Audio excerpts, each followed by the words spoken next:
इस पात्र को देख रहे हैं? एक कुम्हार इस पात्र को बड़ी यातना से, बड़ी सावधानी से गढ़ता है।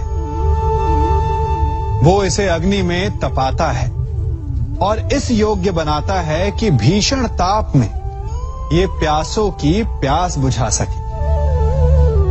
और इस घट का आरंभ जल से होता है। यदि जल ना हो तो इसकी माटी को ना गूंथा जा सकता है और ना ही इसे चाक पर आकार दिया जा सकता है। जल इसका लक्ष्य है, क्योंकि इसे अपने भीतर जल को संचित करके रखना है। परंतु आरंभ और लक्ष्य के मध्य इसे एक कठिन तपस्या से होकर जाना होता है। इसे ताप सहना होता है, रात भर अलाव में पकता है। और यही समस्या मनुष्य के साथ भी होती है। यदि उसे अपने जीवन में लक्ष्य पाना है तो उसे दुखों का, कठिनाइयों का और बाधाओं का ताप सहना होगा।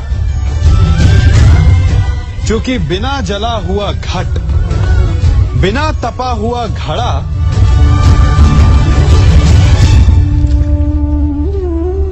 जल का संचय नहीं कर सकता। हम सबके जीवन में एक समस्या अवश्य आती है कि किसके समक्ष झुका जाए और किसके समक्ष ना झुका जाए।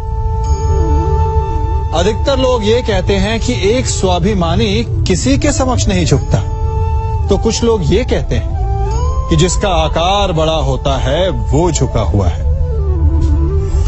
विभिन्न मत हैं इस विषय में, परंतु सत्य क्या है? क्या आपने कभी सत्य को जानने का प्रयास किया?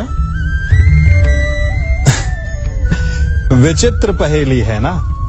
वास्तविकता में ये सब परिस्थिति जन्य है। परिस्थिति के अनुसार झुकना भी उचित है और परिस्थिति के अनुसार ना झुकना भी। यदि आपको ऐसा लगे कि ये बात अनुचित है, आपके मन, आपकी आत्मा से ये स्वर उठे कि ये अनुचित है, तो ना झुकिए। ऐसा करना आपकी आत्मा को उठा देगा। और यदि आपको ऐसा लगे कि किसी की बात उचित है, परंतु अपनी आयु, अपने पद, अपने अहंकार के कारण उस बात को आप मान नहीं पा रहे, तो तुरंत नतमस्तक हो जाइए, तुरंत झुक जाइए। क्योंकि ऐसा करने से आपके अहंकार का आकार कम हो जाएगा और आपके व्यक्तित्व का कद और बढ़ जाएगा। आपने अपने जीवन में कभी तलवार खरीदी है? क्या देखकर तलवार खरीदते हैं? उसकी मयान देखकर या उसकी धार देखकर? अरे, मैं भी कैसा प्रश्न पूछ रहा हूं आपसे। यह आवश्यक थोड़ी कि आप कोई योद्धा या क्षत्रिय हो। ये भी हो सकता है कि आप कोई व्यापारी, कोई छात्र या शिक्षक हो। तो चलिए मैं आपसे ये पूछता हूं कि आप नए वस्त्र कैसे खरीदते हैं? क्या उसका रंग रूप देखकर खरीदते हैं या उसकी गुणवत्ता देखकर? गुणवत्ता देखकर, है ना? ठीक उसी प्रकार जब आप किसी मनुष्य से मिले तो उसके रंग रूप पर मत जाइए, उसका आचरण समझने की चेष्टा कीजिए, उसकी मेधा, उसकी प्रतिभा का मूल्यांकन करने का प्रयास कीजिए। आपका जीवन बहुत ही सरल हो जाएगा। संसार में सबसे अधिक घाव किससे हो सकता है? इंद्र के वज्र से या विष्णु के चक्र से या भीम की गदा से या फिर गांडीव के बाण से? नहीं, सबसे अधिक घाव यदि कोई पहुंचा सकते हैं तो वो हैं हमारे शब्द, हमारे वचन।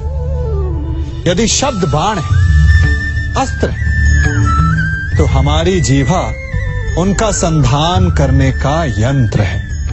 शब्द चाहे तो अमृत बनकर आपको जीवन दान दे सकते हैं या फिर घृणा का विष बनकर आपके जीवन को पीड़ादायी बना सकते हैं।